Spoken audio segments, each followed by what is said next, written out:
돈도 없고 부모도 없는 집안에서 와서는 어디서 말대꾸야? 설날을 앞둔 전통시장 한복판이 얼어붙었습니다. 시어머니는 며느리의 장바구니를 빼앗아 그녀의 가슴팍을 향해 힘껏 던졌습니다.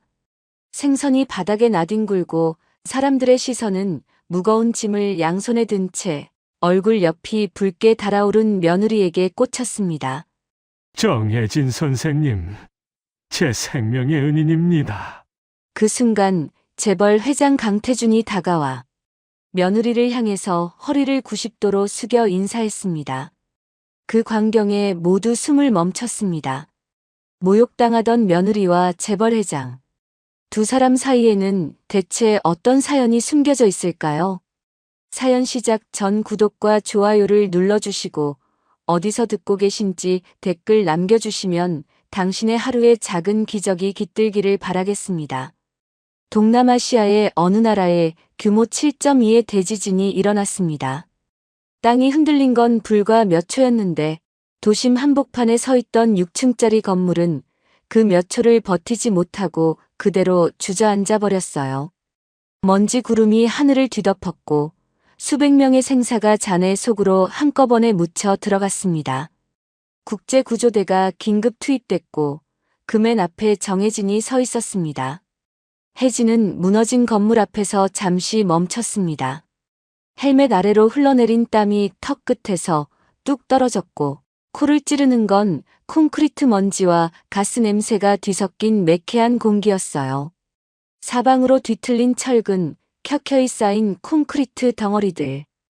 그 깊은 어딘가에서 신음소리가 가느다랗게 새어나오고 있었습니다. 보통 사람이라면 그 광경 앞에서 두 발이 얼어붙었을 겁니다. 어디서부터 손을 대야 할지, 무엇부터 치워야 할지 엄두조차 나지 않았을 테니까요. 그런데 혜진의 눈은 달랐어요. 건물이 어느 방향으로 기울었는지, 어느 기둥이 아직 하중을 버티고 있는지, 어느 공간에 빈틈이 남아 사람이 살아있을 가능성이 있는지. 마치 무너진 건물이 혜진에게만 속을 털어놓듯 그녀는 빠르고 조용하게 현장을 읽어냈습니다. 38살. 국제응급구조사이자 위기대응 총괄 전문가로 10년 넘게 해외 재난 현장을 누빈 사람이었어요. 대원들이 그녀 주위로 모여들자 혜진이 손으로 방향을 가리키며 말했습니다. 3층 북쪽 모서리 쪽에 공간이 살아있습니다. 거기부터 진입합니다. 동쪽 구역은 2차 붕괴 위험이 있으니 절대 밟지 마세요. 대원들이 일사불란하게 움직이기 시작했고 혜진은 직접 잔해 속으로 걸어 들어갔습니다. 발 한 번 잘못 디디면 그대로 함께 무너져 내릴 수 있는 곳이었어요. 그래도 그녀의 발걸음은 한치도 흔들리지 않았습니다. 6시간이 흘렀어요. 해가 기울어 현장에 어둠이 깔릴 무렵 혜진이 이끄는 팀이 마침내 생존자를 찾아냈습니다. 50대 여성 1명, 그리고 그 품에 꼭 안긴 7살짜리 아이였어요. 두 사람 모두 살아있었습니다. 구조대원들이 탈진한 두 사람을 조심스럽게 부축해 밖으로 이끌어 나오자 밖에서 대기하던 사람들 사이에서 박수 소리가 한꺼번에 터져 나왔습니다. 그 아이가 엄마 품에 안긴 채 혜진 쪽을 돌아봤는데 먼지로 뒤덮인 얼굴에 눈물 자국이 선명하게 남아 있었어요. 현장에 나와 있던 국제구조기관 간부가 기자들 앞에서 짧게 말했습니다. 정혜진 총괄은 현장에서 생존 확률을 읽는 사람입니다. 그녀가 있는 한 폭이란 없어요. 카메라 플래시가 번쩍였지만 혜진은 이미 다음 구역으로 발걸음을 옮기고 있었습니다. 칭찬이 쏟아져도 고개만 짧게 끄덕이고 지나쳤어요. 원래 그런 사람이었습니다. 말보다 행동이 먼저인 사람. 그런데 바로 그때였어요. 브리핑 천막 안에서 위성전화기가 울렸습니다. 혜진이 받았는데 전화기 너머로 다급한 목소리가 흘러나왔어요. 혜진 씨, 어머니가 교통사고를 당하셨어요.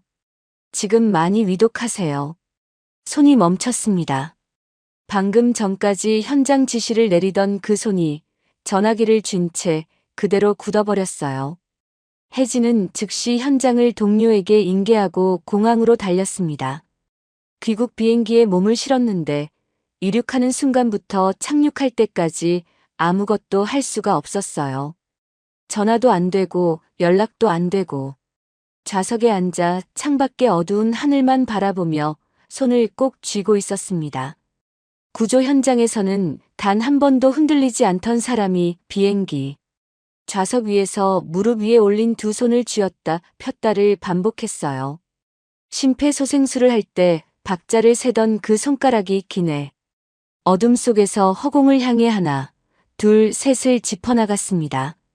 해줄 수 없는데도 몸이 먼저 기억하고 있었던 거였어요. 인천공항에 내리자마자 전화기 전원을 켰습니다. 진동이 멈추질 않을 것처럼 문자와 부재중 전화가 쏟아졌어요. 떨리는 손으로 전화를 걸었는데 받자마자 낮고 조심스러운 목소리가 들려왔습니다. 혜진 씨. 조금 전에 심정지로 돌아가셨어요. 다리에서 힘이 빠졌습니다. 공항 도착층 한복판에서 혜진의 몸이 휘청했어요. 짐 찾는 사람들, 마중 나온 사람들이 그녀 옆을 스쳐 지나갔지만 혜진은 그 자리에 멈춰 선 채로 움직이지 못했습니다. 병원으로 달려갔지만 의료진은 조용히 고개를 숙였어요. 이미 늦었다는 뜻이었습니다.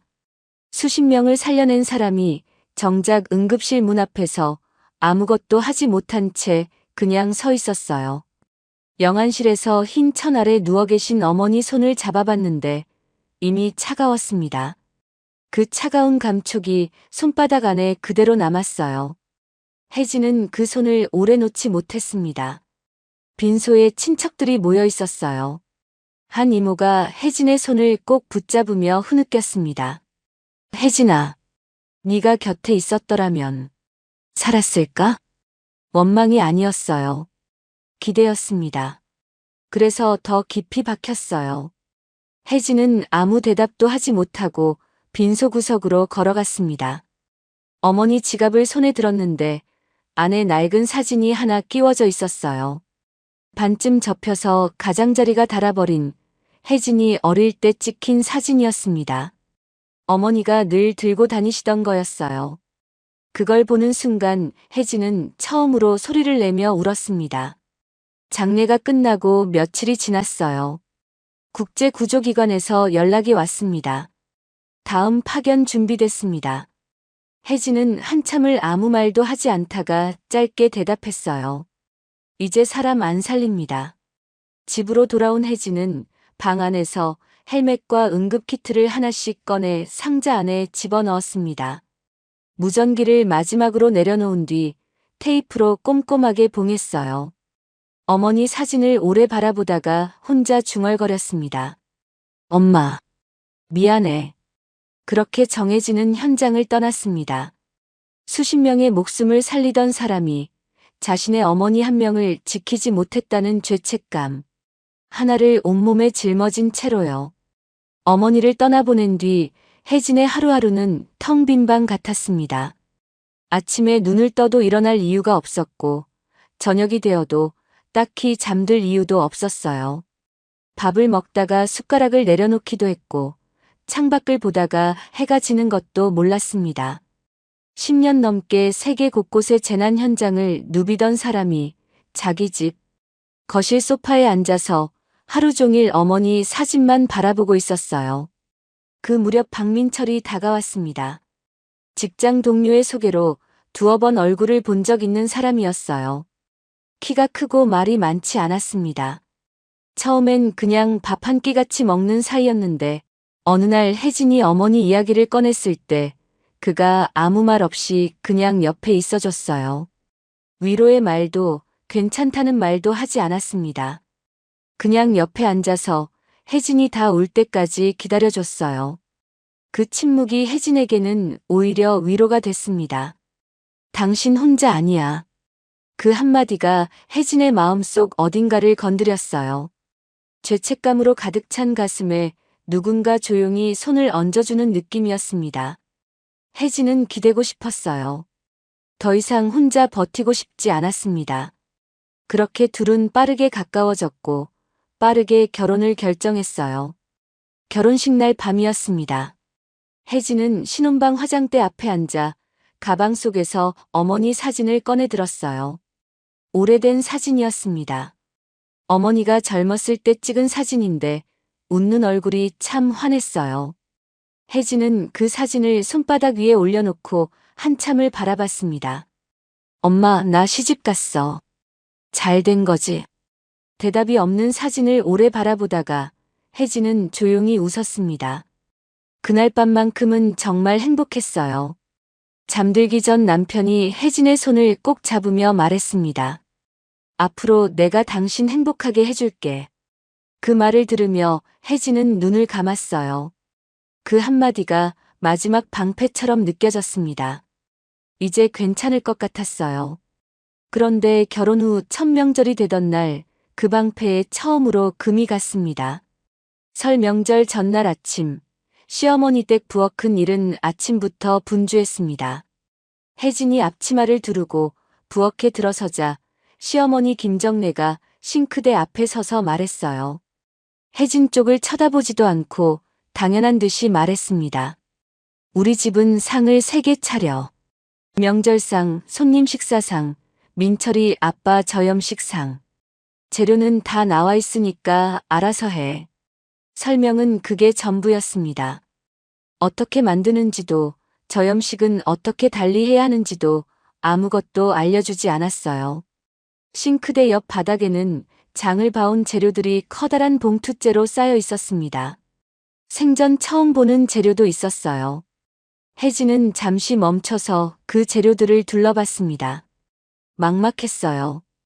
그래도 해야 했습니다. 조심스럽게 물을 집어들며 씻으려는데 시어머니가 혜진을 흘끔 바라보며 말했어요.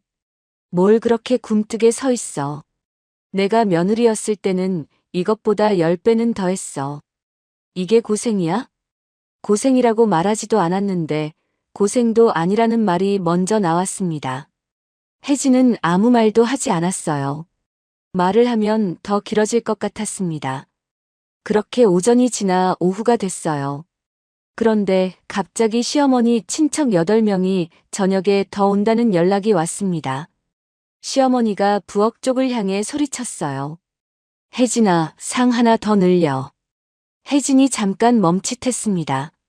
3개도 벅찬데 4개였어요. 그 순간 시어머니의 목소리가 차갑게 가라앉았습니다.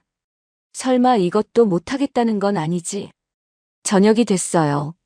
친척들이 거실을 가득 채웠고 집안은 웃음소리와 이야기 소리로 시끌벅적했습니다. 그런데 그 거실과 부엌 사이에는 문 하나가 있었고 그 문 안쪽과 바깥쪽은 완전히 다른 세상이었어요.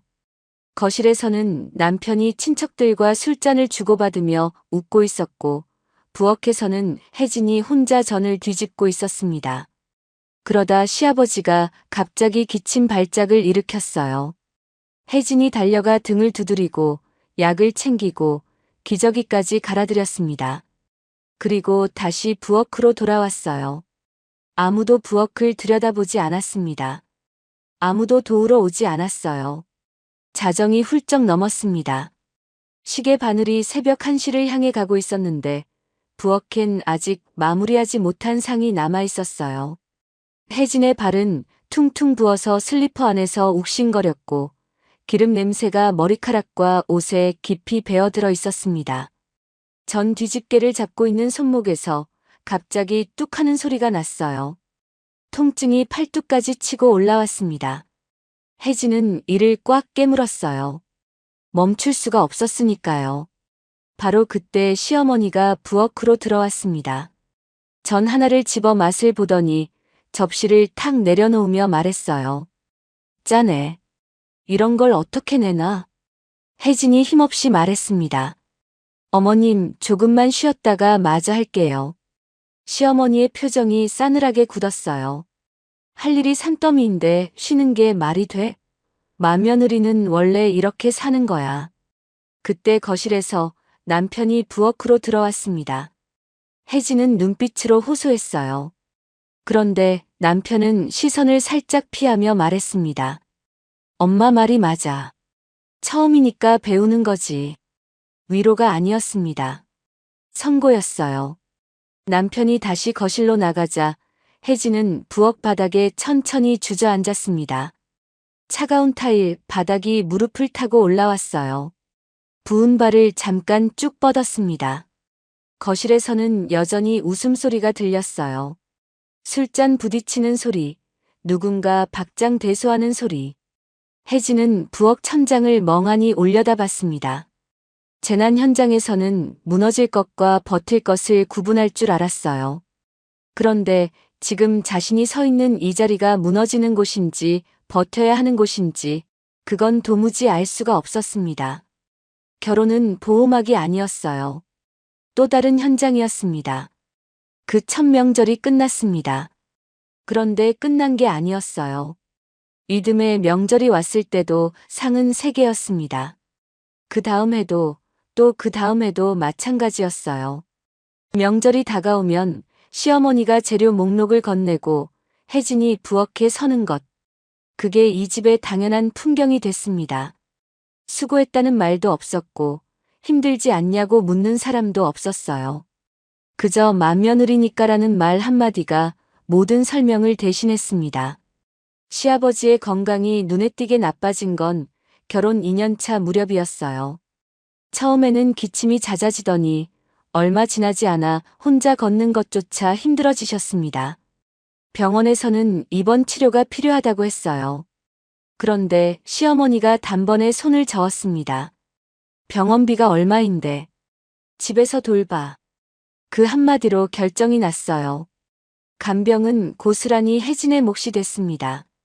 아침에 눈을 뜨면 시아버지 약부터 챙겼어요. 새끼 식사를 따로 만들고 기저귀를 갈아드리고 등을 닦아드리고 주무실 자리를 봐드렸습니다. 그것만으로도 하루가 꽉 찼는데 밤이 된다고 끝이 아니었어요. 새벽 2시에 신음소리가 들리면 벌떡 일어났고 새벽 4시에 발작이 오면 또 달려갔습니다. 잠을 제대로 자본 게 언제였는지 기억이 나지 않을 지경이었어요. 눈 아래에는 짙은 그늘이 자리를 잡았고 그 그늘은 날이 갈수록 깊어졌습니다. 손목은 점점 더 나빠졌어요. 통증이 너무 심해져 병원을 찾았더니 의사가 엑스레이를 들여다보며 말했습니다. 염증이 많이 진행됐어요. 이 상태로 계속 쓰시면 안 됩니다. 수술을 받으셔야 해요. 혜진은 잠시 멍하니 있다가 조용히 물었어요. 명절이 2달 뒤인데 그때까지는 버틸 수 있을까요? 집에 돌아와 손목에 파스를 붙이고 있는데 시어머니가 부엌을 지나가다 힐끔 보며 말했습니다. 그깟 손목 좀 아프다고 유난 떨지 마. 나이 들면 다 아파. 혜진은 아무 말도 하지 않았어요. 파스를 한 번 더 꾹 눌러 붙였습니다. 신우이의 말은 갈수록 거칠어졌어요. 처음에는 은근슬쩍이었는데 시간이 지날수록 대놓고 비하하는 말이 늘어났습니다. 친척들이 모인 자리에서 웃으며 던진 한마디였어요. 언니는 진짜 식모 같다니까. 어쩜 저렇게 잘 어울려요. 좌중에서 웃음이 나왔습니다. 신우이도 웃고 있었어요. 농담처럼 했지만 그 말의 의도를 모르는 사람은 아무도 없었습니다. 며느리가 아니라 집에서 일하는 사람으로 대놓고 부르는 말이었어요. 아무도 그걸 이상하게 여기지 않았습니다. 혜진은 아무 표정도 짓지 않았어요. 그런데 신우이는 거기서 멈추지 않았습니다. 어느 날 혜진이 시아버지 식사를 차려드리고 부엌으로 돌아오는데 신우이가 소파에 비스듬히 기대앉아 손톱을 다듬으며 말했어요. 오빠는 왜 저런 사람이랑 결혼했을까? 뭐 하나 내세울 게 있어야 말이지. 혼잣말처럼 했지만 들으라고 한 말이었습니다. 거실에 있던 사람들 모두 들었어요. 남편은 그 자리에 있었지만 아무 말도 하지 않았습니다. 손에 든 신문만 들여다봤어요. 혜진은 부엌으로 걸어 들어가 싱크대 앞에 섰습니다. 수도꼭지를 틀었어요. 물소리가 귀를 채웠습니다. 시어머니는 더 노골적이었어요. 어느 날 친척 어른들이 거실에 앉아있는 자리에서 시어머니가 혜진을 향해 말했습니다. 돈도 없고 부모도 없는 거지 같은 집안에서 왔으면 이 정도는 감지덕지 해야지. 거실 공기가 순간 멎었어요. 몇몇 친척들이 시선을 바닥으로 내렸습니다. 아무도 나서지 않았어요. 혜진은 들고 있던 쟁반을 조용히 식탁에 내려놓았습니다. 말을 하면 더 길어질 것 같았어요. 더 길어지면 더 깊이 파고들 것 같았습니다. 그래서 침묵했어요. 그 침묵을 시어머니는 자신이 이긴 것으로 받아들였습니다. 며칠 뒤에는 더 심한 말이 나왔어요. 혜진이 시아버지 약을 챙기느라 잠시 늦게 상을 차렸더니 시어머니가 식탁 앞에 앉은 채로 큰 소리로 말했습니다. 밥 한 끼 차리는데 이렇게 오래 걸려서 어디다 쓰겠어. 젊으면 뭐해. 칭찬이 아니었어요. 그 외에는 아무것도 없다는 말이었습니다. 혜진은 숟가락을 상 위에 내려놓고 부엌으로 들어갔어요. 벽을 향해 서서 잠깐 눈을 감았습니다. 남편은 늘 그랬어요. 시어머니 목소리가 커질수록 TV 볼륨이 함께 올라갔습니다. 혜진이 눈을 마주치려 해도 남편은 자연스럽게 시선을 피했어요. 그만하세요라는 말은 단 한 번도 없었습니다. 있어도 없는 사람 같았어요. 그날 저녁 뉴스에서 해외 재난 현장이 나왔습니다. 무너진 건물, 먼지 속을 헤치고 나아가는 구조대원들, 헬기가 내려앉는 장면이었어요. 설거지를 하던 혜진의 손이 잠깐 멈췄습니다. 저 화면 속에 자신이 있었던 때가 있었어요. 헬멧을 쓰고 무전기를 들고 대원들 앞에 서 있었던 때가 있었습니다. 그런데 지금은 고무 장갑을 끼고 기름 묻은 그릇을 닦고 있었어요. 혜진은 거실 쪽을 향해 말했습니다. 여보, 채널 좀 돌려줘요. 남편이 리모컨을 들었어요. 화면이 바뀌었습니다. 혜진은 다시 설거지를 시작했어요. 보는 것보다 안 보는 게 나았습니다. 저 화면 속 세상이 한때 자신의 세상이었다는 걸 기억하는 게 더 괴로웠으니까요. 밤이 깊어지면 집안이 조용해졌습니다. 시어머니도 잠들고 남편도 잠들고 시아버지도 겨우 잠드는 시간이었어요. 그제야 혜진은 부엌 불을 껐습니다. 불이 꺼진 부엌에는 창밖 가로등 빛만 희미하게 들어왔어요. 혜진은 그 어둠 속에 혼자 앉아서 손목에 파스를 붙였습니다. 퉁퉁 부은 손목 관절을 손가락으로 꾹꾹 눌러봤어요. 얼굴이 찌푸려졌지만 소리는 내지 않았습니다. 아무도 몰랐어요. 아무도 알려고 하지 않았습니다. 그렇게 5년이 흘렀어요. 상은 매년 더 늘었고 간병은 더 길어졌고 말은 더 거칠어졌습니다. 그리고 혜진은 점점 말이 없어져 갔어요. 예전에는 억울하면 눈물이라도 났는데 이제는 눈물조차 나오지 않았습니다.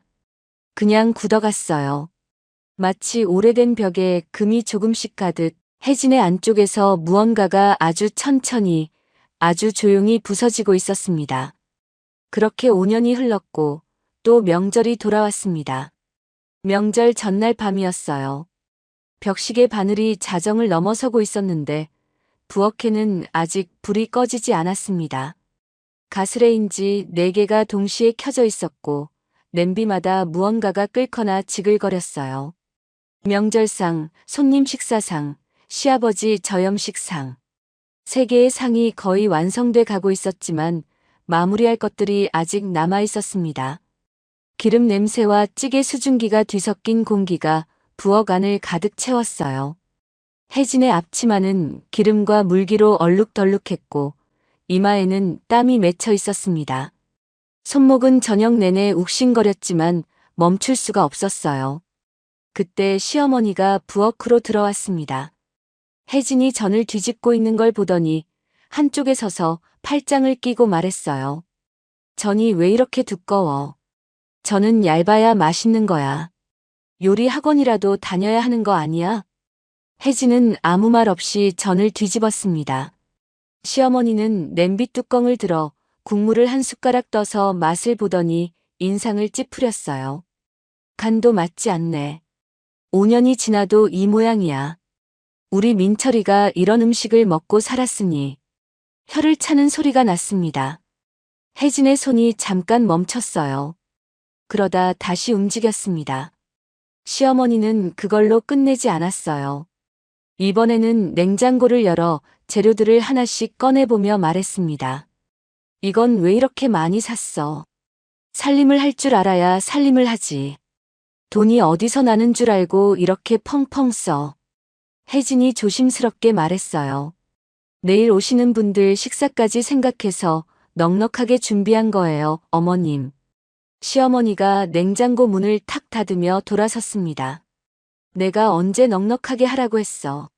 시키는 대로 하면 되는 거야. 그리고 거실로 나가버렸어요. 혜진은 한동안 냉장고 앞에 서 있었습니다.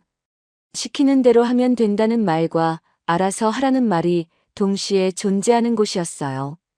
어느 쪽이 맞아도 틀렸습니다. 시아버지 약시간 알람이 울렸어요. 혜진은 뒤집개를 내려놓고 방으로 들어가 약을 챙겨드리고 물을 먹여드리고 흘러내린 이불을 다시 덮어드렸습니다. 그리고 부엌으로 돌아왔어요. 벽에 걸린 시계를 바라봤습니다. 자정이 훌쩍 지나 있었어요. 혜진은 손을 앞치마에 닦으며 조심스럽게 입을 열었습니다. 어머님, 오늘이 저희 엄마 기일이에요. 시어머니는 식탁 의자에 앉아 귤을 까고 있었습니다. 고개도 들지 않은 채 말했어요. 그래서 두 글자였습니다. 혜진은 더 낮은 목소리로 말했어요. 잠깐만 다녀오거나 아니면 여기서라도 절만 한번 올려도 될까요? 시어머니의 귤 까던 손이 멈췄습니다. 눈이 차갑게 올라왔어요. 상은 누가 차려? 절은 무슨 절이야? 죽은 사람이 밥을 먹여줘? 바로 그때 거실에서 남편이 들어왔습니다. 상황을 눈치챘는지 혜진을 향해 짧게 말했어요. 지금 내 엄마 기일이 중요해. 여기 일부터 끝내. 혜진은 아무 말도 하지 못했습니다. 입술이 하얗게 질렸어요. 남편의 눈을 잠깐 바라봤습니다. 어딘가에 자신 편이 남아있을 거라고 믿었던 사람이었어요. 그런데 남편은 눈을 피했습니다. 혜진은 다시 부엌으로 돌아서서 뒤집개를 들었어요. 시어머니가 식탁에서 일어나며 한마디를 더 얹었습니다. 어디서 시집을 왔는지. 부모도 변변찮은 집안에서 와서는 맨날 친정 타령이야. 그 말이 부엌 공기 속에 가라앉았어요. 남편은 거실로 나갔고 집안이 다시 조용해졌습니다. 혜진은 남은 상을 마저 정리하고 가스불을 하나씩 껐어요. 그리고 아무도 없는 부엌 구석으로 조용히 걸어갔습니다. 핸드폰을 꺼내 어머니 사진을 화면에 띄웠어요. 어머니가 환하게 웃고 있는 오래된 사진이었습니다. 혜진은 그 핸드폰을 싱크대 모서리에 조심스럽게 기대어 세워두었어요. 그리고 가방 안에서 작은 초 하나를 꺼냈습니다. 라이터로 불을 붙이자 작은 불꽃이 흔들리다가 자리를 잡았어요. 부엌 구석이 아주 조금 따뜻해진 것 같았습니다. 혜진은 그 앞에 무릎을 꿇고 두 손을 모았어요. 엄마 늦었지? 미안해. 바로 그 순간이었습니다. 발소리가 들렸어요. 시어머니였습니다. 부엌 입구에 서서 그 장면을 내려다봤어요. 싱크대 모서리에 세워진 핸드폰, 그 앞에 켜진 작은 초, 두 손을 모으고 앉은 혜진. 시어머니는 잠시 아무 말도 하지 않았습니다. 그러더니 천천히 싱크대 아래 문을 열었어요. 안쪽에서 커다란 대야를 꺼냈습니다. 수도꼭지를 틀어 물을 가득 받았어요. 철철 넘칠 만큼 가득이었습니다. 혜진은 그 소리를 들으면서도 일어서지 않았어요. 설마 하는 마음이 있었는지도 모릅니다. 그런데 시어머니는 그 대야를 들고 와서 그대로 부어버렸어요. 차가운 물이 한꺼번에 쏟아졌습니다. 초가 치익하는 소리를 내며 꺼졌어요. 물은 핸드폰 위로 튀었고 혜진의 소매를 흠뻑 적셨습니다. 부엌 바닥에 물이 넓게 번졌어요. 혜진의 무릎 아래로도 차가운 물기가 스며들었습니다. 시어머니의 목소리가 낮게 깔렸어요. 집안에 두 제사 지내지 마. 혜진은 움직이지 않았습니다. 젖은 소매에서 물이 뚝뚝 떨어지는데도 그 자리에 그대로 앉아 있었어요. 그때 방문이 열리는 소리가 났습니다. 신우이가 머리를 헝클어뜨린 채 문틈으로 얼굴을 내밀었어요. 상황을 쭉 훑어보더니 차갑게 정색하며 말했습니다. 시댁에서 자기 엄마 제사를 해? 미친 거지. 그리고 방문을 다시 닫았어요. 찰칵 소리가 부엌에 울렸습니다. 혜진은 천천히 손을 뻗어 핸드폰을 들어 올렸어요. 물방울이 손끝을 타고 흘러내렸습니다. 화면 속 어머니 사진이 물기에 번져 있었어요. 혜진은 옷소매로 화면을 닦았습니다. 그리고 손가락 끝으로 화면 속 어머니 얼굴을 한번 가만히 훔쳤어요. 아무 소리도 없었습니다. 눈물도 없었어요. 그냥 닦았습니다. 그냥 훔쳤어요. 꺼진 초에서 가느다란 연기 한 줄이 올라오다가 사라졌습니다. 혜진은 그 연기가 완전히 사라질 때까지 바라봤어요. 그리고 천천히 일어섰습니다. 젖은 앞치마를 벗어 개수대 옆에 걸어두었어요. 부엌 바닥의 물기를 걸레로 닦았습니다. 핸드폰을 주머니에 넣었어요. 불을 껐습니다. 그날 밤 혜진은 침대에 누웠지만 잠들지 못했어요. 천장을 바라보며 오래 있었습니다. 5년 동안 버텨오던 무언가가 그날 밤을 기점으로 완전히 식어버린 것만 같았어요. 울음이 아니었습니다. 체념도 아니었어요. 그보다 훨씬 조용하고 그보다 훨씬 깊은 무언가였습니다. 혜진 안에서 무언가가 완전히 끝나 있었어요. 그날 밤 이후로 혜진은 달라졌습니다. 달라졌다고 해서 뭔가 크게 바뀐 건 아니었어요. 겉으로 보기엔 여전히 똑같았습니다. 아침에 일어나 시아버지 약을 챙기고 밥을 짓고 청소를 하고 빨래를 넣었어요. 시어머니가 뭔가 시키면 대답하고 움직였습니다. 그런데 눈빛이 달랐어요. 예전에는 시어머니 눈치를 보느라 항상 시선이 아래를 향해 있었는데 그날 이후로는 그냥 정면을 봤습니다. 울 것 같은 눈도 아니었고 화가 난 눈도 아니었어요. 그냥 차갑게 식어버린 눈이었습니다. 시어머니는 그 눈빛이 영 마음에 걸렸어요. 뭔가 달라진 것 같은데 딱 꼬집어 뭐라 할 수는 없으니 오히려 더 신경이 쓰였습니다. 그러니까 말이 더 많아졌어요. 아침 밥상에서도 청소하는 혜진 뒤에서도 시아버지 약을 챙기는 혜진 옆에서도 한마디씩 얹었습니다. 작은 것 하나도 그냥 넘어가는 법이 없었어요. 설날을 며칠 앞둔 아침이었습니다. 혜진이 시아버지 약을 챙겨드리고 부엌으로 돌아오는데 시어머니가 식탁에 앉아 기다리고 있었어요. 혜진아, 오늘 시장 봐야 해. 나랑 같이 가. 함께 가자는 말이었지만 같이 가는 게 아니었습니다. 짐을 들고 따라오라는 말이었어요. 혜진은 아무 말 없이 외투를 걸쳤습니다. 집에서 전통시장까지는 걸어서 20분 거리였어요. 시어머니는 앞서 걸었고 혜진은 그 뒤를 따라갔습니다.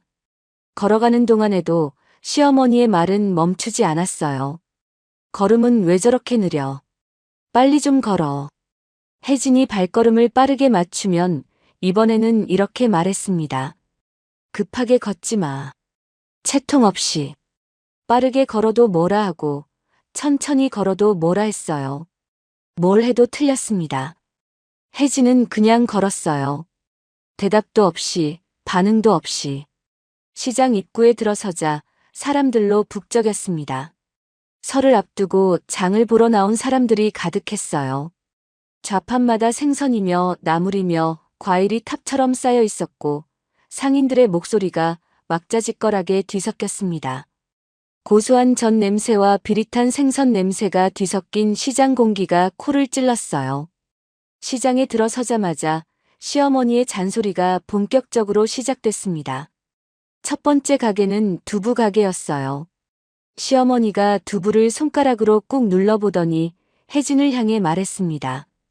두부는 이렇게 단단한 걸 골라야 해. 이것도 몰라. 혜진은 아무 말도 하지 않았어요. 그러자 시어머니가 옆에 있던 다른 손님한테 들으라는 듯 목소리를 높였습니다. 시집 온 지 5년이 됐는데 두부 고르는 것도 몰라요. 어쩌겠어요.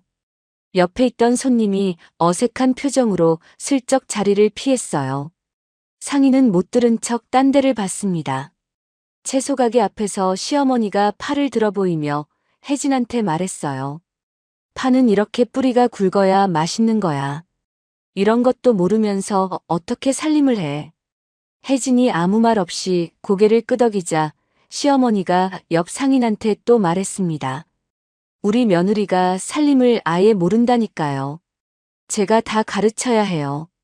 참 힘들어요. 상인이 애매한 웃음을 지었어요. 혜진은 시선을 파 다발로 고정했습니다. 생선 가게 앞에서는 더했어요. 시어머니가 조기 한 마리를 집어들고 혜진 쪽으로 바짝 들이밀었습니다. 생선 냄새가 코에 확 풍겼어요. 이게 좋은 건지 나쁜 건지도 몰라. 눈이 이렇게 맑아야 신선한 거야. 기본도 모르면서 무슨 주부야. 혜진이 조용히 고개를 끄덕였어요. 그런데 시어머니는 그 조용함이 영 마음에 안 들었습니다. 뭐야, 말은 해야 알아듣지. 벙어리야? 주변 상인들이 시선을 돌렸어요. 혜진은 입을 다물었습니다. 나물가게 앞에서 시어머니가 고사리를 들어 보이며 말했어요. 혜진아, 저 고사리 들어봐. 어떤 게 좋은지 골라봐. 혜진이 고사리를 들어 살피려는데 시어머니가 옆에서 바로 끼어들었습니다. 아이고, 그렇게 보면 어떻게 알아. 이리 줘봐. 혜진 손에서 고사리를 낚아채더니 혼자 이리저리 살폈어요. 그러면서 옆에 서 있는 다른 손님한테 들으라는 듯 말했습니다. 원래 집안에서 배워야 하는데 배운 것도 없고 가르쳐줄 부모도 없으니 어쩌겠어요. 제가 다 가르쳐야 해요. 아무렇지도 않게 던진 말이었어요. 그런데 그 말을 들은 옆 손님이 시어머니와 혜진을 번갈아 바라봤습니다. 부모도 없다는 말이 시장 바닥에 툭 떨어졌어요. 주워 담을 수도 없는 말이었습니다. 장바구니는 이미 가득 찼어요. 고기, 생선, 나물, 과일이 양쪽에 묵직하게 들어 있었습니다. 손목 염증이 욱신거렸지만 내려놓을 수가 없었어요. 시어머니 옆에서 짐을 내려놓는 순간 또 뭔가 한마디가 날아올 테니까요. 반찬 가게 앞을 지나다가 시어머니가 진열된 젓갈을 보며 혜진한테 말했습니다. 우리 민철이가 어떤 젓갈을 좋아하는지 알아? 5년을 살았으면 그 정도는 알아야 하는 거 아니야? 혜진이 잠시 생각하다가 대답했어요. 새우젓 좋아하시는 것 같던데요. 시어머니가 코웃음을 쳤습니다. 같은 것 같던데요? 알면 안다고 해야지. 5년을 같이 살면서 그것도 모르면 어떡해. 남편 입맛도 모르는 아내가 어딨어. 혜진은 다시 입을 다물었어요. 과일 가게 앞에 섰을 때였습니다. 시어머니가 사과 한 상자를 가리키며 말했어요. 저거 한 상자 담아. 혜진이 양손에 든 짐을 잠깐 바닥에 내려놓으려는데 시어머니가 눈을 치떴습니다. 왜 내려놔? 그냥 들고 받아. 어머님, 양손에 짐이 있어서요. 잠깐만 내려놓으면. 시끄러워. 그냥 해. 혜진은 다시 짐을 들었습니다. 사과 상자를 팔 안으로 받아내려니 몸이 기울었어요. 손목에서 찌르는 듯한 통증이 올라왔습니다. 얼굴이 일그러졌지만 소리를 내지 않았어요. 그 모습을 본 시어머니가 혀를 찼습니다. 저렇게 힘도 없어서. 참 쓸데가 없네. 옆에서 계산을 기다리던 손님이 시선을 돌렸어요. 상인도 민망한 듯 눈을 내리깔았습니다. 그러다 계산하려는 순간이었어요. 혜진이 무거운 짐들을 양손에 든 채 조심스럽게 입을 열었습니다. 어머님, 이건 조금 줄이면 어떨까요? 양이 너무 많아서 들기가 너무 힘들어요. 시어머니가 혜진을 바라봤어요. 순간 표정이 굳었습니다. 네가 뭘 안다고 계산을 해? 내가 장 보는 건데 왜 끼어들어? 어머님, 손목이 많이 아파서요. 조금만. 그 말이 채 끝나기도 전이었습니다. 시어머니가 갑자기 몸을 돌렸어요. 그 움직임이 어찌나 갑작스러웠는지 혜진은 뭔가 일어나려 한다는 걸 눈치채지 못했습니다. 시어머니는 아무런 예고도 없이, 아무런 기색도 없이 혜진이 오른손에 들고 있던 장바구니, 손잡이를 있는 힘껏 확 낚아챘어요. 혜진의 손가락이 아직 손잡이를 쥐고 있었습니다.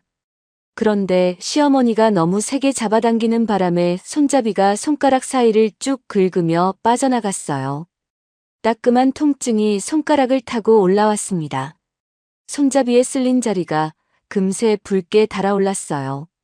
그런데 시어머니는 거기서 멈추지 않았습니다. 낚아챈 장바구니를 두 손으로 번쩍 들어 올렸어요. 장바구니 안에는 생선이 가득 들어 있었습니다.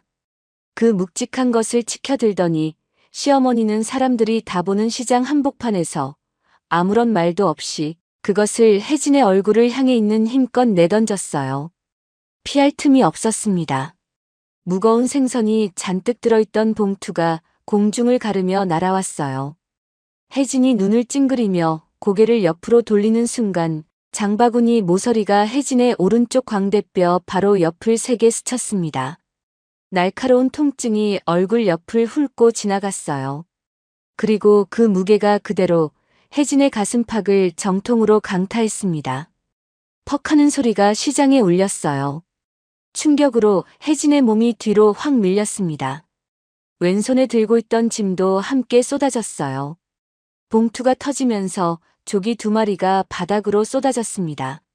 미끄러운 물기가 바닥에 번졌고 혜진의 한 발이 그 위를 밟으며 크게 미끄러졌어요.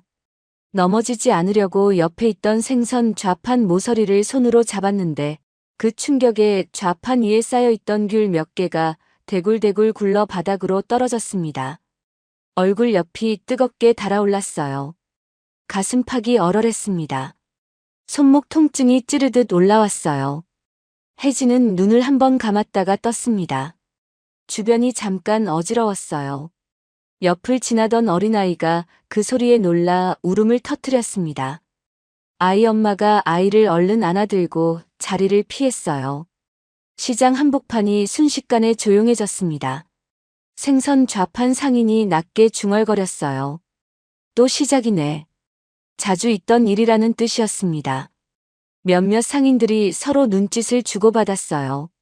지나가던 사람들이 하나둘 발걸음을 멈췄습니다.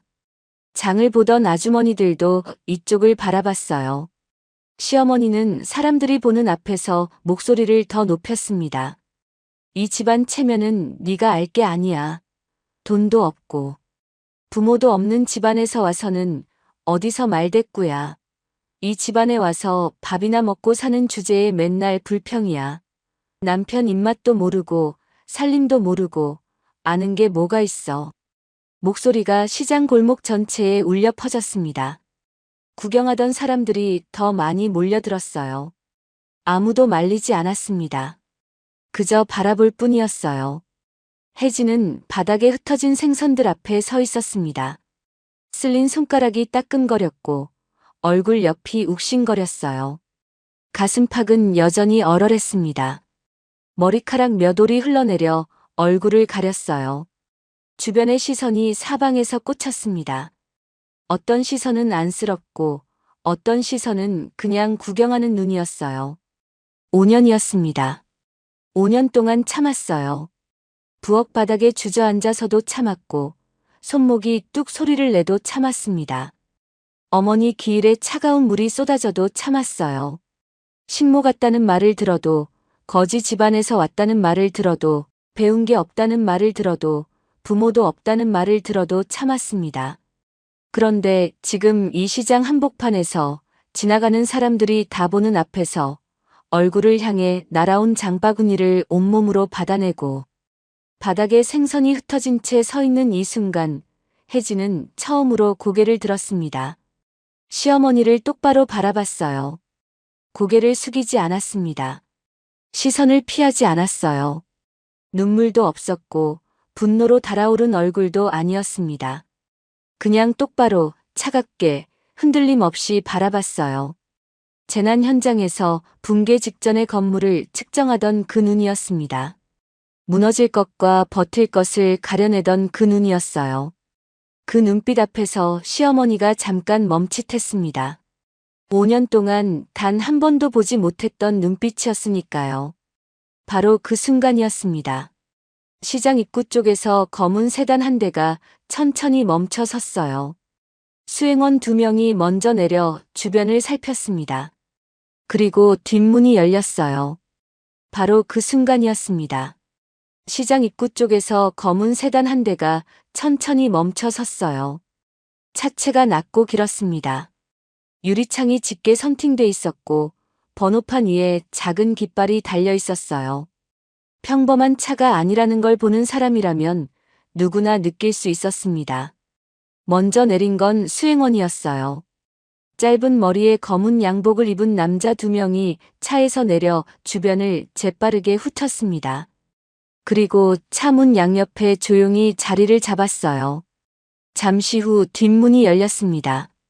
짙은 감색 코트, 흰 셔츠, 단정하게 매인 넥타이, 반백의 머리카락이었지만 자세는 꼿꼿했고 걸음걸이는 무게가 느껴지면서도 조용했어요. 이날 이 시장을 찾은 건 전통시장 상인회와 협약 체결 행사 때문이었습니다.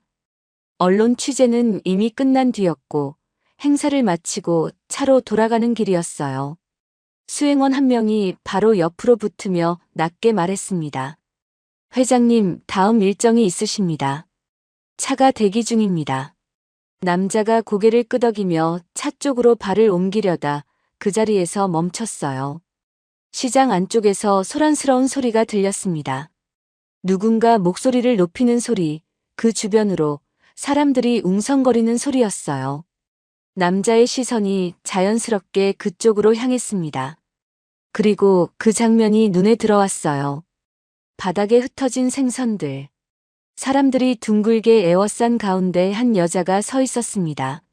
머리카락이 흘러내려 얼굴을 반쯤 가리고 있었고 오른쪽 얼굴 옆이 붉게 달아올라 있었어요. 양손은 이미 비어 있었지만 힘이 빠진 채 옆에 늘어져 있었습니다. 그 앞에는 나이든 여자가 서서 아직도 목소리를 높이고 있었어요. 남자의 발걸음이 완전히 멈췄습니다. 수행원이 다시 다가왔어요. 회장님, 행사 일정이. 남자가 조용히 손을 들었습니다. 말 한마디도 없이 손만 살짝 들어 올렸을 뿐인데 그것으로 충분했어요. 수행원이 더 말을 잇지 못하고 한 발 뒤로 물러났습니다. 잠깐. 낮고 짧은 한마디였어요. 남자가 걸음을 옮겼습니다. 혼자 걸었어요. 구두가 젖은 바닥을 밟았습니다. 흩어진 생선 옆을 지나 시장 안으로 걸어 들어왔어요. 사람들이 그가 걸어오는 것을 보고 자연스럽게 길을 텄습니다. 누군지는 몰라도 범상치 않은 사람이라는 건 느낌으로 알 수 있었어요. 군중이 양쪽으로 조용히 갈라졌습니다. 남자는 그 사이를 천천히 걸어 들어왔어요. 시어머니가 아직도 목소리를 높이고 있었습니다. 그런데 사람들의 시선이 자꾸 자신이 아닌 다른 쪽을 향하자 시어머니의 말이 흐지부지 끊겼어요. 고개를 돌렸는데 낯선 남자가 이쪽으로 걸어오고 있었습니다. 코트 차림이 예사롭지 않았어요. 뒤에서 수행원 2명이 따라오고 있었습니다. 시어머니는 자신도 모르게 한 발짝 뒤로 물러섰어요. 남자가 혜진 바로 앞에서 멈췄습니다. 두 사람 사이가 불과 몇 걸음 거리였어요. 혜진은 멍하니 바라봤습니다. 이 남자가 왜 자신 앞에 서 있는지 알 수가 없었어요. 낯선 얼굴이었습니다. 그런데 그 눈빛이 이상했어요. 처음 보는 사람을 바라보는 눈이 아니었습니다. 무언가를 오래 기억하고 있던 사람의 눈빛이었어요. 남자는 혜진의 얼굴을 조용히 바라봤습니다. 달아오른 얼굴 옆, 힘이 빠진 두 손, 흘러내린 머리카락. 그 안에서도 꺼지지 않고 남아있는 눈빛을 바라봤어요. 그 순간 아주 짧게, 번개처럼 무언가가 스쳤습니다. 남자의 눈이 붉어졌습니다. 그리고 천천히, 아주 천천히 허리를 숙였어요. 90도였습니다. 짙은 감색 코트를 입은 채로 설날 전통시장 한복판에서 사람들이 다 보는 앞에서 허리를 90도로 완전히 숙였어요. 시장이 고요해졌습니다. 아무도 움직이지 않았어요. 방금 전까지 왁자지껄하던 시장이 숨을 멈춘 것처럼 조용해졌습니다. 생선 좌판 상인도 손을 멈췄고 나무를 고르던 아주머니도 그 자리에 굳어버렸어요. 지나가던 사람들도 발걸음을 멈추고 이쪽을 바라봤습니다. 남자가 허리를 숙인 채 말했어요. 정혜진 선생님. 그 이름이 시장 안에 울려 퍼졌습니다. 맏며느리도 혜진 씨도 얘도 아닌 정혜진 선생님이었어요. 제 생명의 은인입니다. 짧은 두 마디였어요. 그런데 그 짧은 말이 이 시장 한복판의 공기를 통째로 바꿔버렸습니다. 시어머니의 입이 벌어졌어요. 방금 전까지 목소리를 높이던 사람이 아무 말도 하지 못했습니다.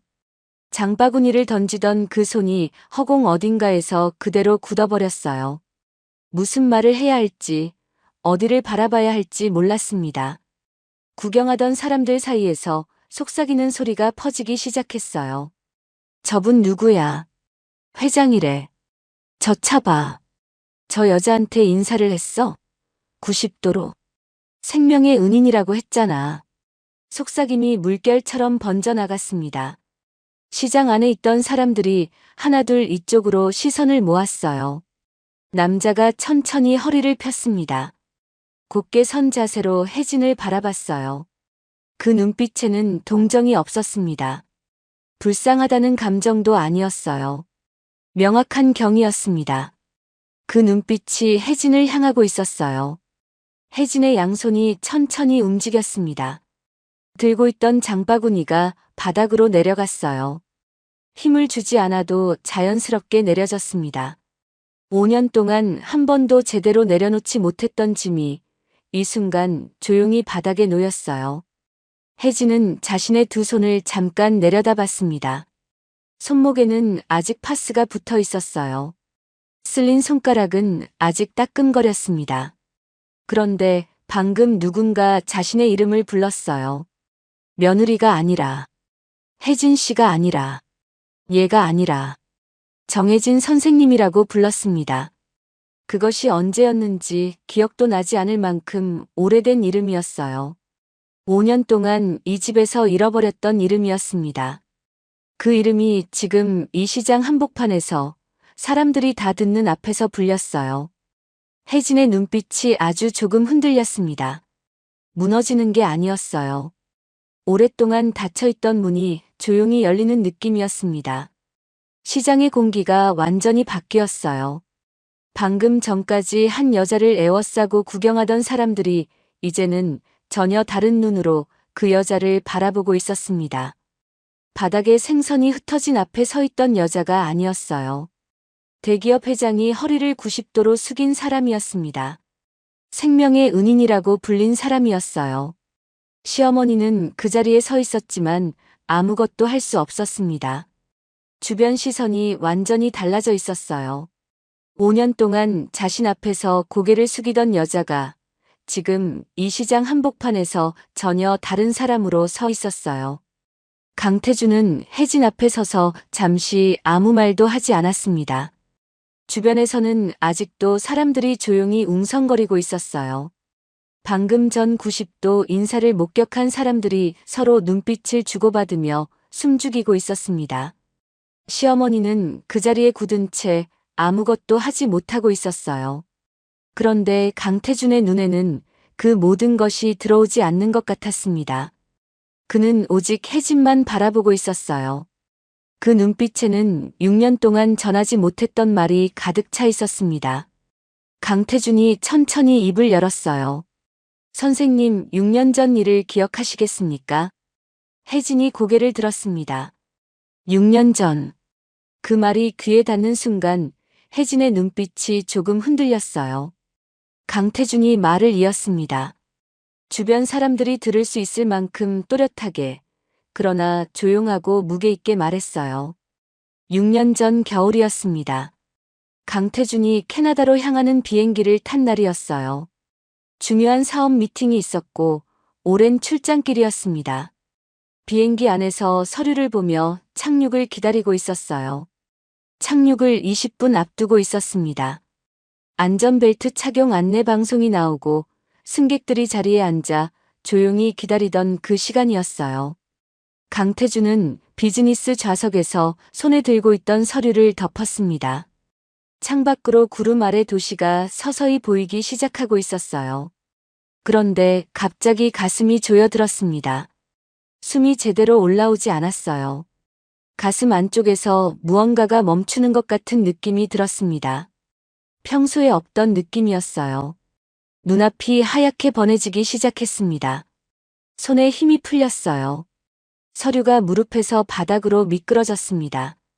몸이 앞으로 기울더니 그대로 좌석에서 고꾸라졌어요. 심장이 제멋대로 뛰다가 박자를 완전히 잃어버렸습니다. 옆 좌석 승객이 비명을 질렀어요. 사람이 쓰러졌다는 소리가 기내에 퍼졌습니다.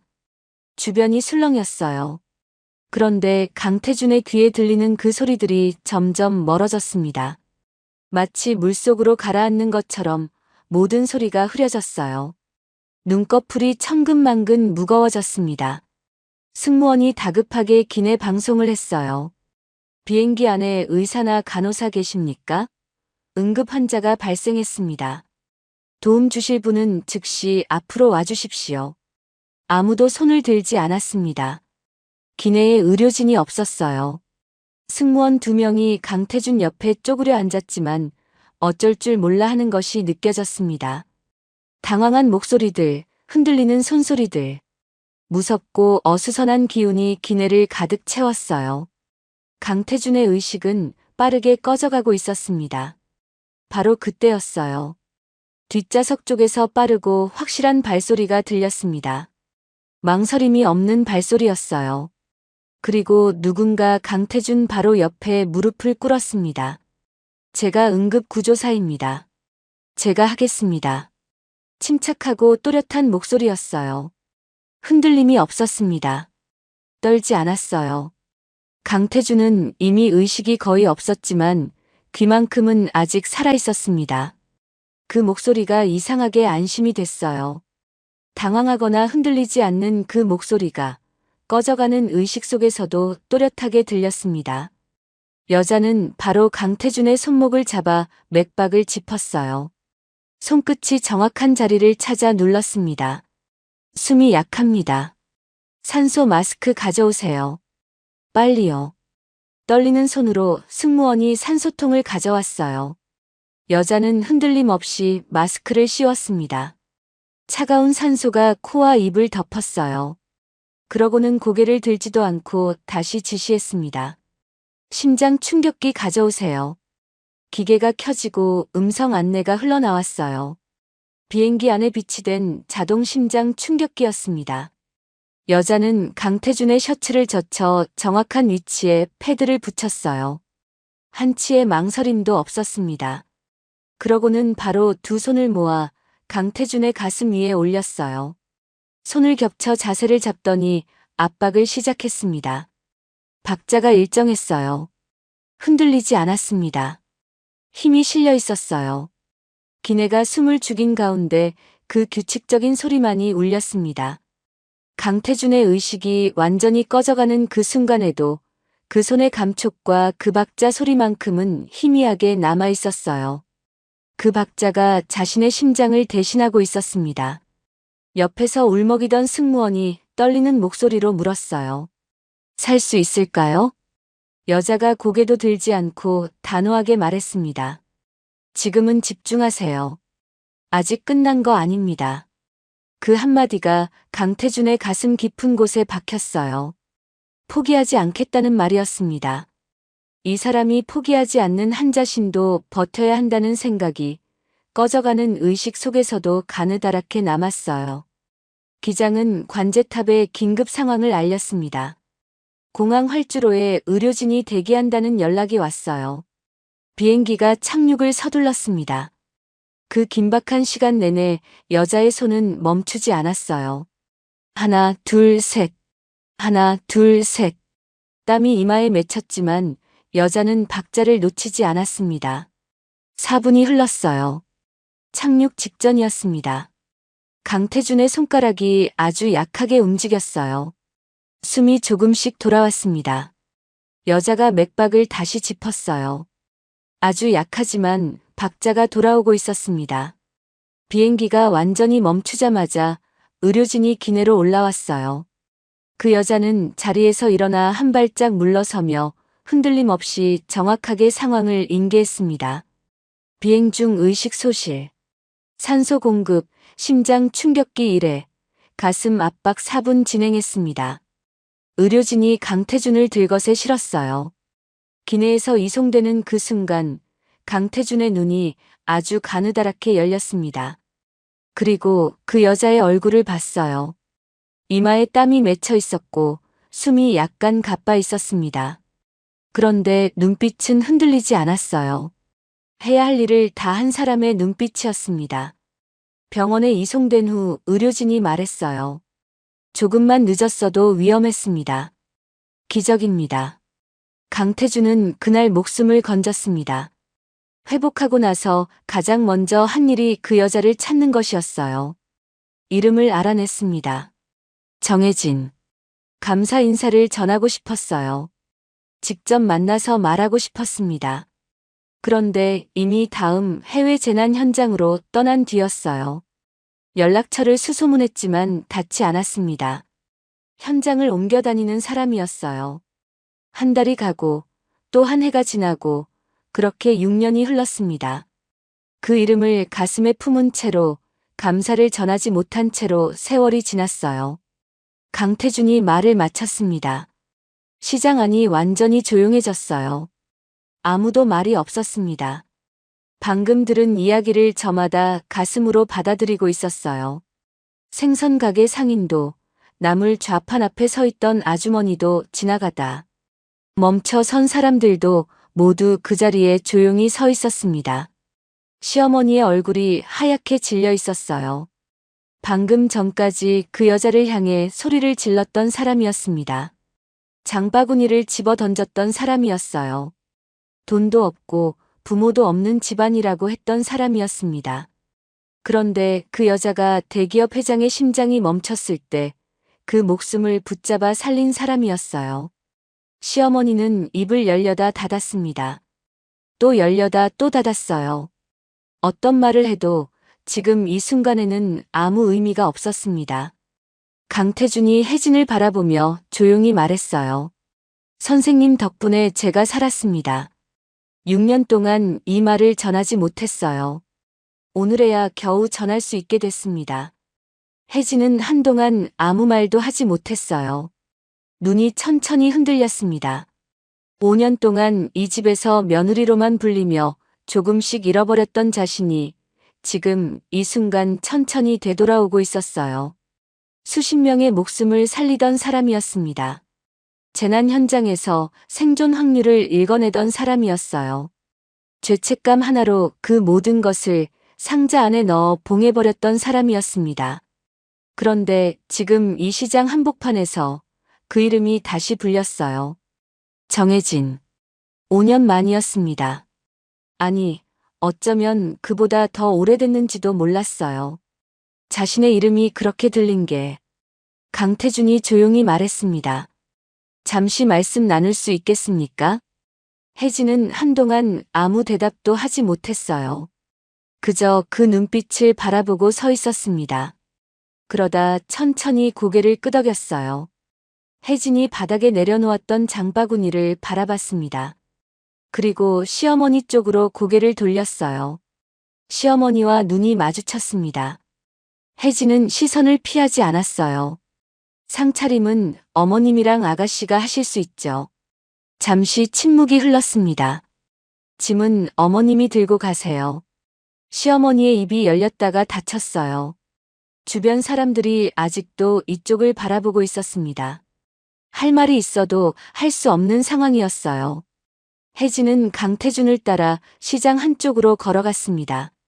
사람들이 조금씩 길을 텄어요. 시장 끝 조용한 벤치 앞에 두 사람이 섰습니다. 강태준이 먼저 입을 열었어요. 선생님은 저 하나만 살린 게 아닙니다. 현장에서 수백 명입니다. 혜진이 고개를 들었어요. 강태준이 계속 말했습니다. 제가 알아봤습니다. 선생님이 동남아 지진 현장에서, 중동 폭발 사고에서, 유럽 산사태에서 얼마나 많은 사람을 살렸는지요. 혜진의 눈빛이 흔들렸습니다. 하지만 제 어머니는. 강태준이 조용히 고개를 저었어요. 현장에 없던 사고까지 선생님 책임은 아닙니다. 그 말이 혜진의 가슴에 천천히 스며들었어요. 5년 동안 스스로에게 가했던 판결이었습니다. 네가 있었으면 살았을 거야. 그 말을 5년 내내 되풀이했어요. 그런데 지금 누군가 처음으로 아니라고 말하고 있었습니다. 혜진의 입술이 떨렸어요. 말이 나오지 않았습니다. 그저 강태준을 바라봤어요. 눈빛이 조금씩 흔들리고 있었습니다. 5년 동안 굳게 닫아놓았던 무언가가 조금씩 열리는 느낌이었어요. 그날 저녁 혜진이 집에 돌아왔습니다. 거실을 지나 자기 방으로 들어갔어요. 옷장 문을 열고 짐을 정리하기 시작했습니다. 천천히 조용히 옷을 하나씩 꺼내 가방에 넣었어요. 시어머니가 방문을 벌컥 열고 들어왔습니다. 어디서 회장이랑 수군거리고 다녀? 남편 있는 몸으로. 혜진이 옷을 접던 손을 멈췄어요. 천천히 고개를 들었습니다. 5년 동안 한 번도 하지 않았던 일을 했어요. 어머님, 저한테 그렇게 말하시면 속이 좀 편하세요? 시어머니가 멈칫했습니다. 뭐? 혜진이 다시 옷을 접으며 말했어요. 제가 뭘 잘못했는지 말씀해 주세요. 듣고 싶어서요. 목소리가 조용했습니다.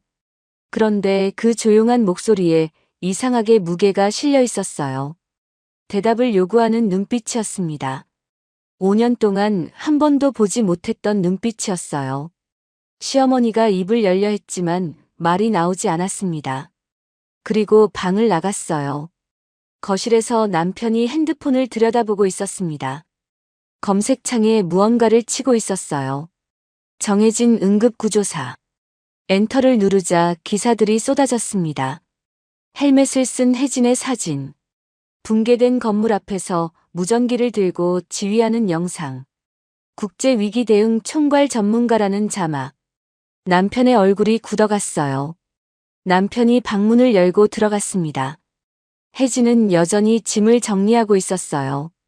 이거 당신이야? 핸드폰 화면을 혜진에게 들이밀었습니다. 시어머니가 남편 뒤로 다가와 핸드폰을 뺏어봤어요. 이런 걸 왜 한 번도 말 안 했어? 혜진이 가방 지퍼를 천천히 올리며 대답했습니다. 여기선 그런 거 필요 없었으니까요. 시어머니의 얼굴이 붉어졌어요. 어제 그 회장이랑 무슨 사이야? 옛날에 무슨 일이 있었던 거야? 혜진이 가방을 침대 위에 내려놓고 시어머니를 바라봤습니다. 비행기에서 심정지로 쓰러지신 분 제가 살린 겁니다. 잠시 침묵이 흘렀어요. 시어머니가 다시 입을 열려는 순간이었습니다. 혜진이 먼저 말했어요. 어머님, 저 오늘 변호사 만납니다. 시어머니의 입이 벌어졌습니다. 혜진이 침대 끝에 앉았어요. 등을 곧게 폈습니다. 시어머니와 남편을 차례로 바라봤어요. 저는 제자리로 돌아가려고요. 시어머니가 무슨 말을 하려 했지만 혜진이 계속 말했습니다. 이혼하겠습니다. 설명도 없었어요. 설득도 없었습니다. 혜진은 그저 사실을 말했어요. 오래 생각한 사람처럼, 이미 결정을 내린 사람처럼 말했습니다. 남편이 벌떡 일어섰어요. 지금 무슨 소리 하는 거야? 혜진이 남편을 바라봤습니다. 5년 동안 한 번도 제 편이 아니었잖아요. 이제 각자 자기 자리로 돌아가요. 남편의 얼굴이 붉어졌습니다. 당신 지금 제정신이야? 혜진이 일어섰어요. 가방을 들었습니다. 미리 준비해둔 가방이었어요. 저 오늘부터 이 집안 며느리 안 하겠습니다. 변호사 통해서 연락드릴게요. 시어머니가 앞을 가로막으려 했습니다. 네가 감히. 혜진이 멈추지 않았어요. 시어머니 옆을 지나쳐 현관으로 걸어갔습니다. 신발을 신었어요. 문손잡이를 잡았습니다. 5년 전 이 집에 들어올 때는 희망을 안고 들어왔었어요. 보호받을 수 있을 거라고 생각했습니다. 그런데 지금은 알았어요. 이 집이 보호가 아니라 또 다른 재난 현장이었다는 걸요. 혜진이 문을 열었습니다. 뒤에서 시어머니가 소리쳤어요. 나가면 끝이야.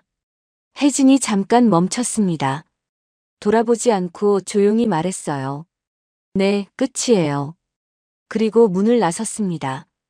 이번에는 아무도 멈추지 못했어요. 혜진의 발걸음이 복도를 지나 계단을 내려갔습니다. 규칙적이고 흔들림 없는 걸음이었어요. 재난 현장을 걸어나가던 그 걸음이었습니다. 집을 나온 혜진은 동료의 오피스텔에서 머물렀습니다. 이혼 준비를 하던 중이었어요. 혜진은 책상 앞에 앉아 서류들을 정리하고 있었습니다. 통장 사본, 결혼 당시 계약서들, 그리고 집 등기부등본이었어요. 등기부를 펼쳐보다가 혜진의 손이 멈췄습니다. 집 소유자 명의 박민철. 단독 명의였어요. 혜진은 그 서류를 들고 오래 앉아 있었습니다.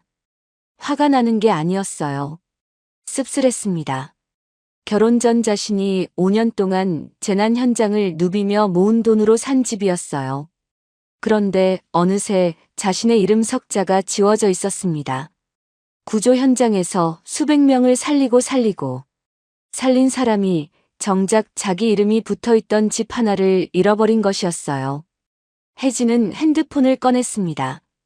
연락처를 찾았어요. 오래전 저장해둔 번호였습니다. 구조기관 동료 중에 변호사가 된 사람이 있었어요. 6년 만에 연락이었습니다. 나야. 도움이 필요해. 전화 너머로 잠시 침묵이 흘렀어요. 그리고 또렷한 목소리가 들렸습니다. 주소 보내. 내일 만나자. 대형 법률 사무소가 사건을 맡았습니다. 변호사는 서류를 검토하다가 얼굴을 찌푸렸어요. 위임장이 있었습니다. 그런데 혜진의 서명이 이상했어요. 필적이 달랐습니다. 게다가 명예 변경에 대한 설명도 전혀 이루어지지 않았어요. 혜진은 한 번도 통보받지 못했습니다. 첫 법률 상담이었어요. 변호사가 서류를 보다가 물었습니다. 이 모든 기간 동안 일을 안 하신 건가요? 혜진이 짧게 웃었어요. 했습니다. 집안일이요. 변호사가 잠시 혜진을 바라보다가 더 묻지 않았습니다. 며칠 후 남편 회사의 내부 감사가 시작됐습니다. 법인 카드를 개인적으로 사용한 내역이 발견됐어요. 회사 거래처에서 몰래 돈을 받은 정황도 드러났습니다. 작은 의혹이 점점 커지기 시작했어요. 그날 저녁 남편에게서 전화가 왔습니다. 당신이 이러면 나 완전히 끝나. 혜진은 잠시 핸드폰을 바라봤어요. 화면에 뜬 이름을 가만히 보고 있었습니다. 그리고 통화 종료 버튼을 눌렀어요. 대답 없이. 그것이 대답이었습니다. 며칠 뒤 남편이 직위 해제됐어요. 회사 로비에서 고개를 숙인 채 박스를 들고 나오는 뒷모습이 목격됐습니다. 시어머니의 인맥도 조용히 끊기기 시작했어요. 전화를 걸면 지금은 곤란하다는 말이 반복됐습니다. 대기업 회장이 90도로 인사했던 그 여자를 함부로 대했다는 소문이 퍼졌기 때문이었어요. 혜진은 재판 준비를 하면서 어머니 물건을 정리했습니다. 작은 상자 안에 낡은 지갑이 있었어요. 열어보니 사진 한 장이 들어 있었습니다. 빈소에서 봤던 그 사진이었어요. 젊은 시절 어머니가 혜진을 안고 웃고 있는 사진이었습니다. 혜진은 그 사진을 오래 바라봤어요. 이번에는 울지 않았습니다. 그냥 가방 안쪽에 조심스럽게 넣었어요. 조정날이 왔습니다. 법원 조정실 긴 테이블을 사이에 두고 양쪽이 마주 앉았어요. 혜진 쪽에는 변호사가, 남편 쪽에도 변호사가 앉아 있었습니다. 조정위원이 서류를 펼쳤어요. 재산 분할건에 대해 논의하겠습니다. 남편 측 변호사가 입을 열었습니다. 혼인 기간 중 취득한 재산이므로 공동재산으로 봐야 합니다. 혜진의 변호사가 서류를 넘기며 말했어요. 해당 부동산은 결혼 전 의뢰인이 단독으로 취득한 재산입니다. 증빙 자료가 있습니다. 통장 거래 내역이 제출됐습니다. 혜진이 5년 동안 재난 현장에서 일하며 모은 돈으로 계약금과 중도금을 납부한 기록이 명확했어요. 혜진이 감정 없이 서류를 차분히 넘기며 말했습니다. 원래 제 것이었습니다. 조정위원이 고개를 끄덕였어요. 명의 변경 과정에서 설명 의무 위반과 위임장 위조 정황이 있습니다. 남편의 얼굴이 하얗게 질렸습니다. 조정이 이어졌어요. 집 소유권 반환과 위자료 3억 원 합의가 도출됐습니다. 남편 측에서 더 이상 다툴 여지가 없었어요. 조정이 끝나고 복도로 나왔습니다. 그런데 복도 끝에 누군가 서 있었어요. 시어머니와 남편이었습니다. 혜진을 기다리고 있었어요. 시어머니가 다가왔습니다. 그리고 갑자기 무릎을 꿇었어요. 남편도 옆에서 함께 무릎을 꿇었습니다. 지나가던 사람들이 멈춰 서서 바라봤어요. 혜진아, 제발 돌아와. 네가 없으니까 나 혼자 너무 힘들어. 시어머니의 목소리가 떨리고 있었습니다. 남편 간병도 해야 하고 집안일도 해야 하는데 내가 어떻게 다 해. 제발 다시 돌아와. 남편도 고개를 숙인 채 말했어요. 당신, 우리 다시 시작하자. 내가 잘못했어. 혜진은 그 모습을 내려다봤습니다.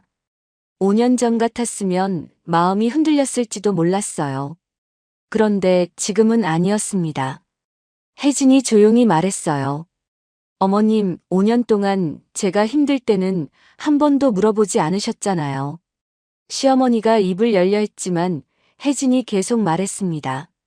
손목이 아파도 새벽에 일어나도 명절마다 상 3개를 차려도 어머님은 그게 당연하다고 하셨어요. 그런데 지금 어머님이 힘드시니까 저한테 돌아오라고 하시는 거예요? 시어머니의 얼굴이 굳었어요. 혜진이 남편을 바라봤습니다. 당신도요. 5년 동안 단 한 번도 제 편이 아니었잖아요.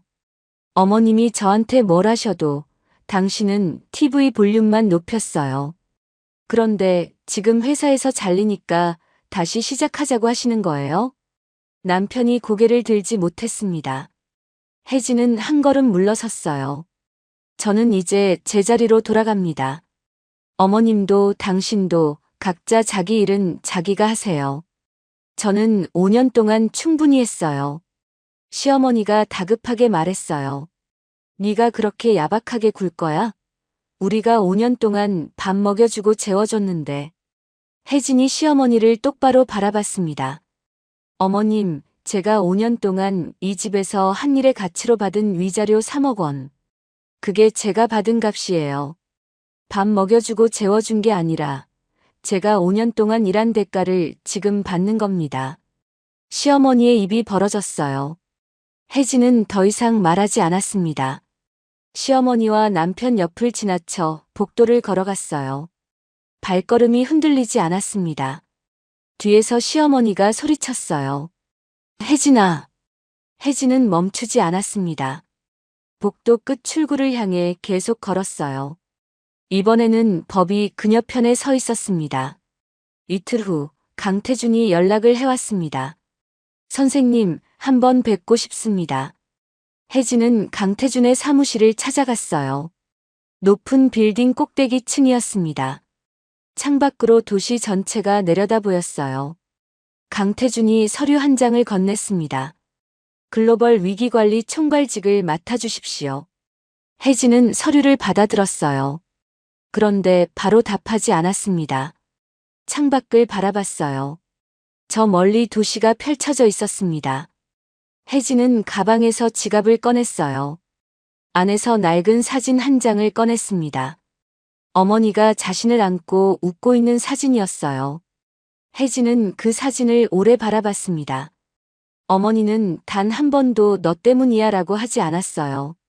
다른 사람들이 그렇게 말했을 때도 어머니는 그냥 지갑 속 이 사진처럼 언제나 웃고 있었을 뿐이었습니다. 5년 동안 혜진이 스스로에게 가했던 그 판결은 어쩌면 어머니가 원했던 게 아니었는지도 몰랐어요. 혜진이 사진을 다시 지갑에 넣으며 조용히 말했습니다. 그때는 못 갔지만 이제는 도망치지 않을게요. 서류를 펼쳤어요. 계약서였습니다. 혜진은 펜을 들었어요.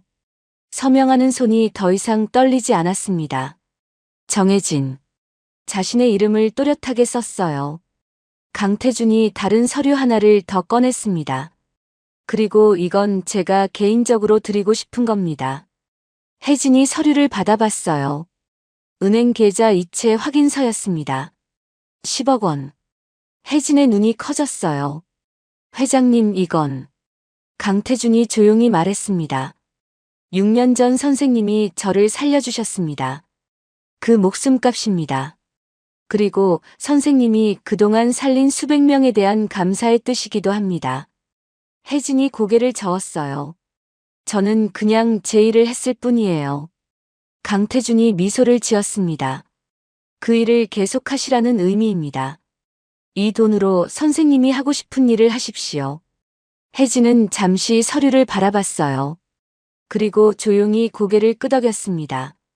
강태준이 물었습니다. 언제부터 가능하십니까? 혜진이 자리에서 일어서며 말했어요. 지금 당장도 됩니다. 강태준이 처음으로 환하게 웃었습니다. 오래 기다렸던 사람이 돌아온 것 같은 얼굴이었어요. 그날 오후 긴급 상황이 보고됐습니다. 지방산업단지에서 폭발 사고가 발생했어요. 건물 일부가 무너졌고 다수의 인명이 갇혀 있었습니다. 즉각 구조가 필요했어요. 혜진은 집으로 돌아가 창고를 열었습니다. 구석에 상자 하나가 놓여 있었어요.